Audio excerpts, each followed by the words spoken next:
ஈரோடு கிழக்கு சட்டமன்ற தொகுதியில் கடந்த 2021 நடைபெற்ற தேர்தலில் திமுக கூட்டணி சார்பாக காங்கிரஸ் கட்சியிலிருந்து திருமகன் போட்டியிட்டு வெற்றி பெற்றார்.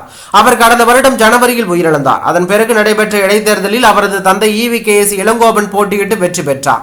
ஆனால் அவரும் இந்த மாதம் 14ஆம் தேதி உடல்நலக் குறைவால் உயிரிழந்தார். EVKS இளங்கோவன் மறைவுக்கு பிறகு ஈரோடு கிழக்கு தொகுதி காலியானதாக அறிவிக்கப்பட்டது. இதனைத் தொடர்ந்து அங்கு விரைவில் இடைத்தேர்தல் நடைபெறும் என எதிர்பார்க்கப்படுகிறது. இந்த முறையும் அந்த தொகுதி காங்கிரஸ் கட்சிக்கு கொடுக்கப்படுமா அல்லது திமுக கூட்டணிக்கு கொடுக்கப்படுமா என்ற கேள்வி எழுந்துள்ளது. இதற்கு கோவையில் தமிழக முதலமைச்சரும் திமுக தலைவருமான MK ஸ்டாலின் பதிலளித்துள்ளார். ஈரோடு கிழக்கு தொகுதி இடைத்தேர்தலில் திமுக கூட்டணி வெல்லும் என தெரிவித்தார். அப்போது அப்படி என்றால் இந்த முறையும் காங்கிரஸ் தான் போட்டியிடுமா என கேட்டதற்கு, ஈரோடு கிழக்கு தொகுதியில் இந்தியா கூட்டணி வெல்லும், இந்தியா கூட்டணியில் தான் திமுகவும் இருக்கிறது, காங்கிரஸ் கட்சியும் இருக்கிறது.